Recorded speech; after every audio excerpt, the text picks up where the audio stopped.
Well, hello, everybody. I hope that you are doing fantastic today. I hope the sun is shining, not only outside, but I hope that you're having an inside yourself, having a fantastic and joyful day.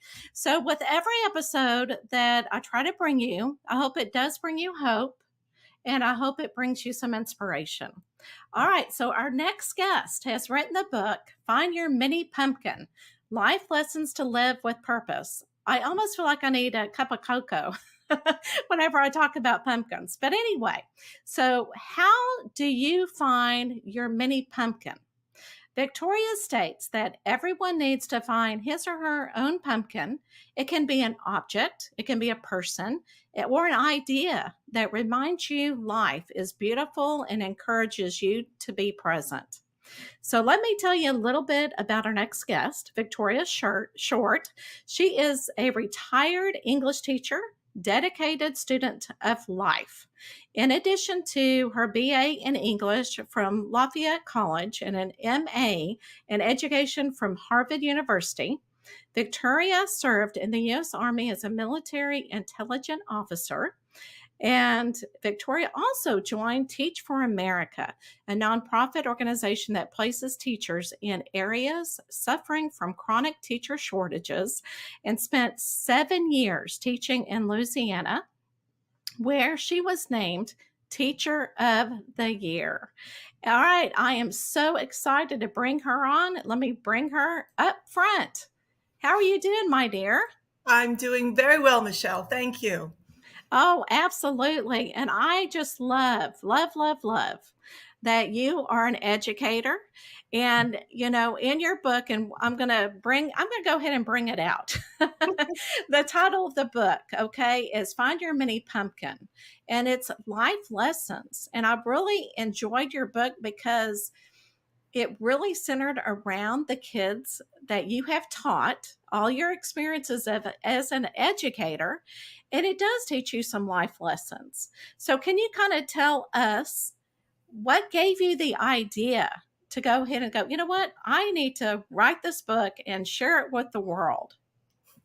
Well, it actually happened pretty serendipitously. Um, as an English teacher, of course, I love to teach Shakespeare and the classics. But invariably, my students would always say, well, yeah, Hamlet's great and all that, Miss Short, but could you tell us something useful? And then I would start waxing philosophically about the human condition and, how it relates to everything that we were covering. And they're like, yeah, but could you tell us about car insurance? And after a while, I just thought, rather than fighting the tide, I would try to weave the classic literature into daily events. And it started with when we were reading Of Mice and Men.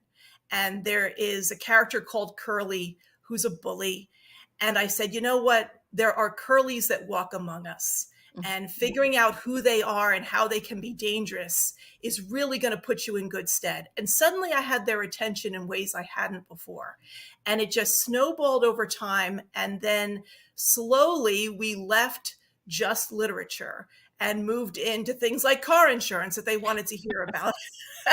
Right, So I right. said, if we just spend about 10 minutes on a Friday talking about these more practical life lessons, would you be satisfied? And they said yes.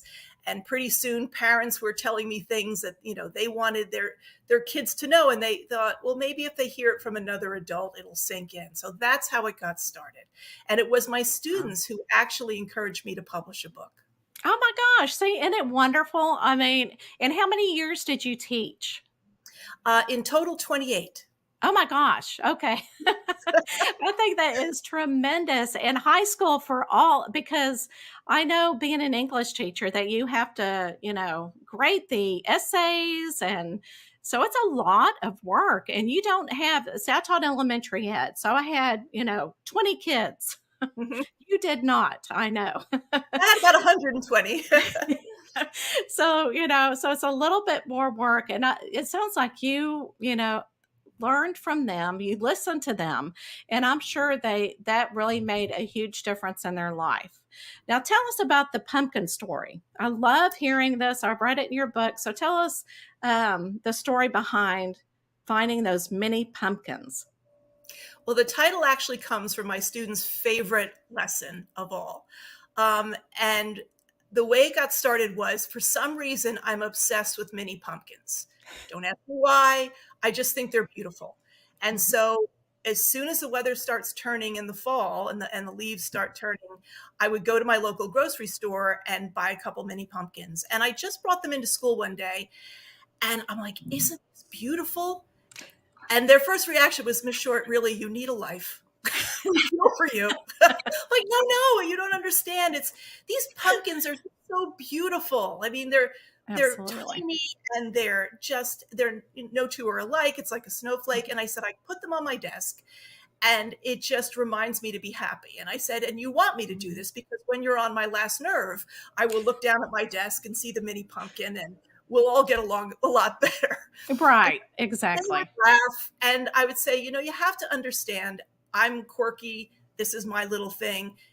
It doesn't have to be your little thing, but there should be Mhm. something in your life that you could turn to as a touchstone to remind Right. yourself to be grateful. And I said, I know that you're grateful for your health and your family and your faith and all those good things. But in a Mhm. pinch, if you need a little reminder, something a little quirky, pick out your little mini pumpkin just as a reminder that, life is a journey and it's all going to be okay. Mhm. So that's how that one got started, and it just really snowballed from there. And like you said, I think it's so awesome to know that, there's stepping stones in life. And that experience with the little pumpkin and your students teaching you, that really led to where you are today. And made it such a significant difference, and it just goes so well with your book. Now, with your book, I went ahead and I wrote out all the different sections that you have, and I picked I thought that's the teacher in me, I think. I picked each chapter that was my favorite. Do you Okay. mind if we go through several different sections Oh, let's of your do. book and talk about it and see where Mhm. your inspiration came from? Of course, the first section, Living Life, and the gratitude chapter was my favorite. And then, of course, minimalism was my second. But go ahead, can you kind of talk about gratitude, how you came up with that? Gratitude is so important in maintaining happiness. We can't be happy in every moment, but in the course of a lifetime, I want to experience as much joy as I can. And in Mhm. my experience, I found that those joyful moments are rooted in gratitude, in reminding ourselves, particularly when times are tough, what do I have going for me? Who's in my life? What's in my life? What do I enjoy? What do I wake up each morning grateful that I get to do? And Mhm. when you do that as a daily practice, I know some people do journaling, gratitude journals. Some people just, conjure the idea in the moment when they need to be reminded or they need to be grounded. But gratitude is what gets people there the quickest. When, what can I think about to get me out of this moment? What can I think about to gain some much needed clarity? Mhm. Gratitude is that go to. And then once you take a breath and you're like, yes, I'm living a blessed life. Thank you for the reminder. Then you can take the next step in whatever life is throwing at you. But it's just such a wonderful resource. And again, it's at everyone's fingertips in a moment. Everyone has things that they are grateful for. And sometimes I know that I can get obsessed about certain thoughts and start perseverating on things. And I'm like, whoa, just hold on a minute, before you go down Right. that rabbit hole. Yeah, Take a absolutely. moment, take a deep breath, and just remind yourself of the blessings in your life. And invariably, it works every time. It really does. And isn't that interesting how our thought processes become more positive instead of all Yes. that negativity? And it just kind of changes things once you start saying, you know what, even though it's an awful event, I'm going to look at something positive in it, even though it's very difficult. And those things that happen in our life that are difficult turn out to be the greatest lessons. Oh, Of course, it's absolutely. hard to see it in the moment. Sometimes you need weeks, months, or years to Hmm. see the full impact of what you now understand and can benefit from. But just knowing that those difficult times hold that promise is something else to be grateful for. I don't see it now, but I know in time I will. Please grant me the patience. Yeah. to get to that. I love it, and I love it. You said patience, and you know, with each chapter too in your book, you have real life stories. You know, again, you're bringing in your kids into it. Mhm. Okay, so the next one is through the lens, and I love the trust your gut. I Yes. absolutely love that because I love to tell people you weren't following your intuition, were you? You weren't following your gut. You ignored it. Mhm. And we all have experienced that. And Mhm. sometimes, especially if we look at life very logically and we hear a little hint, we're likely to dismiss it because we're like, Yes. oh, that's silly. And I've stopped questioning where the intuition comes from, whether Mhm. it comes from within or above or beyond. I don't know. I don't necessarily need to question, but I do believe that it's real. And I Mhm. think it is whether someone is spiritual or religious or neither of those things. I think it is the universe's way of looking out for us. And that's the kind of the best way I can say it. And I think that really it is ourselves, our better selves, Mhm. our more wisdom filled selves Yeah. talking to us in the moment and saying, you might want to fill in the blank. Or you just get this feeling you can't even necessarily articulate it. And this is what I say to my students. You know, Mm. you may not be able to articulate it. It's just a gut feeling. Don't feel embarrassed. Don't feel Right. like you need to explain yourself. If you're feeling it, it's real. And that's all you need to know and honor it because in doing so, you honor yourself. Oh, I love that explanation. Oh my gosh. See, I just love you. Okay. So the next one is our expression.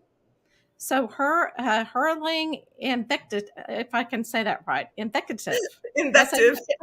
that? So go ahead and kind of explain what that is all about. Well, I don't think I'm a prude, but maybe I am. I don't know.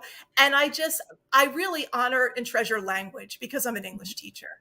Right. And um, so I just think, sometimes only one word will do. And we all have our favorites when it comes to the bad ones, the rude Mhm. ones. Right. It does express, let's be honest. Um, but often I think that taking a moment to choose, especially if it's in writing, to Mhm. choose the best word for the occasion is time well spent. Yeah. And one thing I wanted to tell my students often, because when I first started teaching, there were no computers, there was no internet, and then things evolved so quickly. And so what you put out there exists in perpetuity, and you kind of want to make sure that what you've expressed is exactly what you wanted to say and how you felt in the moment, free of encumbering emotion and things like Right. that. So I always talk about with my students, being clear, not Mhm. censoring yourself, but being aware of the situation and of others, and mostly the impact of your message, the way you want it to be heard. Um, and yeah, Yeah, and I there. love yeah, and I Go love ahead. one part of your book where you're saying that, and I've had this happen to me as well in a school system, okay? Where you're standing there watching the kids in between classes and they start talking and you're going, "Okay, I'm like right here. Yes. I can hear what you're saying." And the F bomb, as we say it, is going all over the place. Yeah. And I'm wondering if it's a generational thing because I'm a proud Mhm. boomer. Right. I just got in under the wire, so I'm just a boo, but I Yeah. but I own it. And I think that maybe that language as evolves, maybe some words are more acceptable in public. Yeah. But Yeah. I don't think people even know that they're using it. It Oh, I just don't becomes either. Yeah. this placeholder in the way that we used to say and Mhm. and because the F word in particular, and I do give it props where it's due because I say it Yeah. can hold just about any part of speech. I mean, it is a very versatile term. Oh, yes. Um, but yeah, to the students walking by, I'm like, are you even aware you're saying that? And when you're 2 feet away, I'm trying to give you your privacy and not butt into your conversation, but you're Right. kind of you're inviting me in without knowing you're doing it. Oh, Are yeah, you and they doing talk what really you're saying? loud. Yeah, they do. They do. And sometimes that passing period is the only chance they get to Mhm. catch up with their friends. So they're trying to cram everything in and reach someone that's halfway down the hall. I get it. Yeah, that's a very good point. That's a great point. Yeah, and that kind of leads us to the next part. It's to the authentic self, be true. And I really like in that the essay and argument. Why should I care? That type of what they need to think about the formula when they're writing essays. Yes. Um, well, with the essay writing, so often, and I say that as teachers, we're working at cross purposes with our students. The Mhm. reason that I assign essays beyond the fact that it's in the curriculum and mandated by my school district is also to get students to express themselves clearly and to be able to think critically. But they're not seeing it that way. Right. Even if I tell them that, they're like, yeah, but it's due Friday and it's an assignment and I just need to get it done and move on to the next thing. Hmm. And I say, since you have to do it, um, it's not just for a grade. Make it worthwhile. Learn your voice. Hmm. Understand how you persuade. Pick a topic that you're interested in. Because sometimes they'll be like, okay, I'm going to do a character study on Romeo. I'm like, does that interest you? Yeah, not really, but it seems like the easiest thing. I'm like, oh, it's going to be a long road for us both. Right. Right. Only doing it, and when I read it, I'll read your strain in every line. Like, don't do that to yourself and don't do it to me.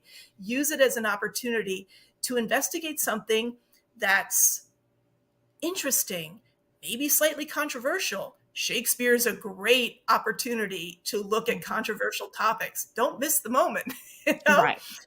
And find a way to make the experience of writing the paper, even if it's not your first choice and even if English is not your thing, learn Mhm. something about your own voice and your power of persuasion.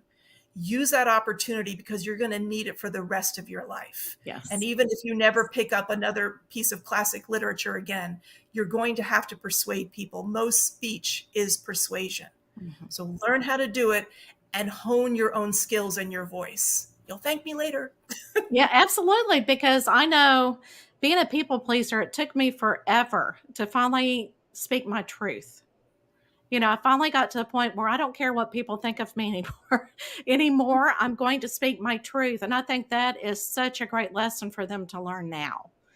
And See? one thing I will say about that is that Yeah. and this is a great benefit when people say, or students say who are 17, um, and look at me like I can't even imagine how old they think I am and how scary that looks to them because they do Right. ask, are there any Right. benefits to getting older? And I say, oh, yes, there are many. And one of them is that you finally stop caring what Uh-huh. people Right. think. You respect people Right. and their That's true. space and what they're going through, but you're Hmm. not going to mute your own Hmm. just to please other people. You are going to be authentically yourself in a way that people will hear you and respect what you have to say. They don't have to agree with it, and that's Right. fine. But you don't have to squelch your own soul and spirit and whatever it was you were given to play out in this life. That needs to find expression. And as we grow older, I think we more readily step into ourselves. And I always tell my kids it's something you can look forward to because right now, other Right. people are controlling your life and you're trying to please people and it's all part of the game and I get it. But don't lose who you are so that you can become the full expression of it as you age. Oh, I love it. I love it, love it. I'm gonna just do one more, and Okay. then after this one, I want you to tell me what your whole favorite lesson is in the whole Okay. book. But the one, and I love this because I was reading it, I'm going, "Oh my gosh, this so relates to me." Okay, so the curveballs in life, meeting your idols. You talk about your favorite program, your TV show, Starsky and Hutch, and I'm going, "I Yes. love Now this really author." dating myself. I had to buy the shoes that Starsky wore. Oh, the Adidas. Yes. With the stripe. Okay, so everybody can know what we're talking about. Go ahead and explain it in your words what this is all about. Well, my favorite television show when I was a kid was Starsky and Hutch. And you know those things that you see early in life and they just have a place in your heart. Um, and I was just drawn to this show. And of course, it went off the air, it was in syndication, but I, forgot all about it. And then years later, they decided to make a remake, a movie remake of Starsky and Hutch with Ben Stiller and Owen Wilson. And a friend of mine called me up. We both found out that we were Starsky and Hutch fans because as soon as I got my first computer, which was later in life, I put Starsky and Hutch in the search engine and I found the whole community of fanfic. Who knew? And I started reaching out to people, and she's like, well, they're going to be in Hollywood. And they're walking the red carpet, and the original two people, the original stars of the show, Paul Michael Glazier and David Soul, are going to be on the carpet. Let's go see them. And I was like, well, but you live in Boston and I live in Pennsylvania and that's out in LA and I have lesson plans. And she said, and she had 3 children and she's like, I have 3 children. I'm also a teacher. And if I can drop everything and fly out there, certainly you can. And I think her comment was, and you can find a sitter for your cat. And I was like, okay, you got me. But it's one of those like, because this leads into what we'll talk about later, which is my favorite. Okay. Which is when you have an opportunity to do something goofy, okay? When the worst thing that can happen is embarrassment, do it because you'll Yes. never have that opportunity again. It was such a serendipitous thing. And so I dropped everything. I left lesson plans. I flew out to LA. And I thought, I won't tell a soul that I'm doing this because it's so embarrassing. Yeah. And we went on the Ryan Seacrest show and we went on the red carpet and it was on Wow. TV and the secretary at my high school saw it Yeah. and called me out when I got back. So I was outed to everyone that I was on the red carpet for Oh, the awesome. Starsky and Hutch premiere. But, crazy, silly thing. And I'm usually a very logical and methodical person. But I'm so glad my friend Carol said, get on that plane. You've got no excuses. This is a dream come true. It's a childhood dream come true. And you cannot miss it because you're worried about a lesson plan. Everybody's going to be fine. Mhm. Right. Right. Yeah. You make it happen. Make it happen. Yeah. So what is your favorite part of your life lessons and that you talk about in your book? My favorite part is live a life without regret. I want to live a long life. And when I get to the end of it, I hope I can say with authenticity and clarity, I did everything I wanted to do. It was a great ride. I don't want to bemoan the fact that I had an opportunity to do something and I didn't because I was worried about what other people would think, or it didn't seem to be in keeping with whatever plan I thought I had going, because part of life is learning how to change your plans because Absolutely. we're here to learn. And so if Yes. life takes you in a separate direction, then follow the path that it's taking you on. But I think that's my biggest lesson. And again, when you're talking to teenagers, they have such a long life ahead that they don't quite understand necessarily where you're coming from, because they're like, I have plenty of time to figure things out. And I'm like, and you do. Mhm. But just remember when you're young to be open to what life offers you, so that when you get further down the road, you will have lived your life authentically without Yeah. regret. Oh my gosh. And so you're still a teacher and you're still teaching on these podcasts. Always an educator, Yeah, which is once a teacher, always a teacher. exactly. Okay, so just to remind everybody, Victoria's book is Find Your Mini Pumpkin. And just like what we've talked about, we only just kind of reached the surface of some of the life lessons for life with purpose. Okay. And again, the chapters are really short, which I love because it gets to the point and you can read like 2 or 3 a day. And it's just, or even more. But and it's almost one of those books that you can reread and reread and reread and look at it from a different perspective. Yes. because what who you are today won't be the same person in the future. And so I think it's one of those books that you can have on your shelf forever. So, is there anything before I bring up the last question? Is there anything else that we did not talk about that you want to make sure that we do? One thing that I should mention is that part of the reason I wrote the book is because I did leave the classroom. And that was a difficult decision for me. But I thought I had done all that I wanted to do there. And although I'll always be a teacher, I wanted to explore other avenues. And I think it can be challenging for people of any age, but certainly as we get older, to kind of glom on to something we think we are. I mean, I joke around and say once a teacher, always a teacher. But when I Right. walked out of the Right. classroom, I was technically no longer a teacher. And I had invested so much of my identity in that role.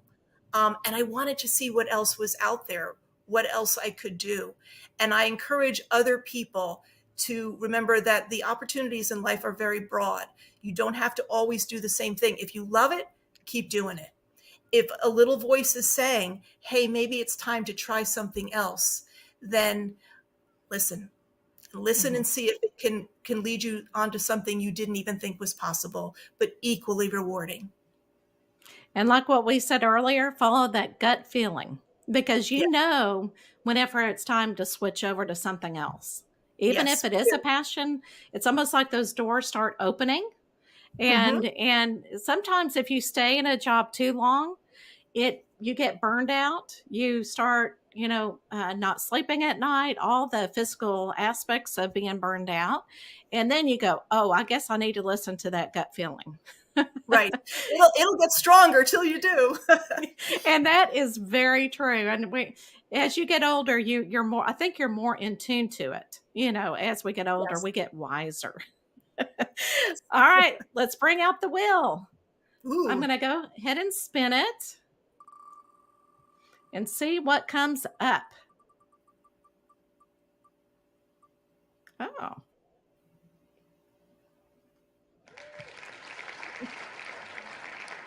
I love that. Woo! Okay, so let me explain what that means. If Is there somebody that you have not met, and it doesn't have to be someone who is alive, it could be someone in the past, it could be someone deceased, that you want to meet, and why? Oh, there are so many people, but I'm going to come back to someone I've mentioned several Mm. times, and that's Shakespeare. Oh, Um, I would love to sit down with him. I think I've heard more rumor about Shakespeare than actual history because right. so much of it was lost. Um, there were years that he was a teacher that very little is known about. And so I'd like to know about that. I also heard a rumor that it was true that plays were performed during the day because they had natural sunlight. Um, and so he used to do his writing in the evening in pubs Oh, because of the candlelight. So I was like, really? You wrote all these great classics in a bar? Is that true? and probably drinking. Yeah, and like while fights are breaking out and there's revelry all around him. And I often, because many of his plays have bawdy humor, um, Hamlet and Romeo and Juliet are two of the ones I taught the most, and very, very bawdy humor. And I was like, was that from the pub or was that just your, own appreciation of it? But I've always wanted to know if that rumor were true. Um, and also this great man of words left his wife his second best bed. And I was like, wow, that's the best you could do. Like, what do you mean by that? But yeah, such a fascinating individual. um that, wow, I just like to know a little about what we will never know because it's been lost in fires and records and whatnot. That would be the person I would choose to meet. Oh, maybe you could actually buy him a drink in the past. Well, that'd be Exactly. great. Is have a drink with. Can you imagine having a drink with old Bill Shakespeare. No, that would be awesome. I think I might enjoy that myself. All right. So where can they find you and where can they find your book? Well, I'm on Instagram at Okay. author Victoria Short, and I also have a website which is findyourminipumpkin.com, and my book's available on Amazon. All right. Awesome. And I'm going to go ahead and quote again about the pumpkin, okay? That everyone needs to find his or her own pumpkin. It can be an object, person, or idea. I love that. They remind you life is beautiful, encourage you to be present. So thank you, everybody. Thank you for Victoria for coming on and sharing your wisdom of all Thank times. you. Thank And you. appreciate it. See you next time.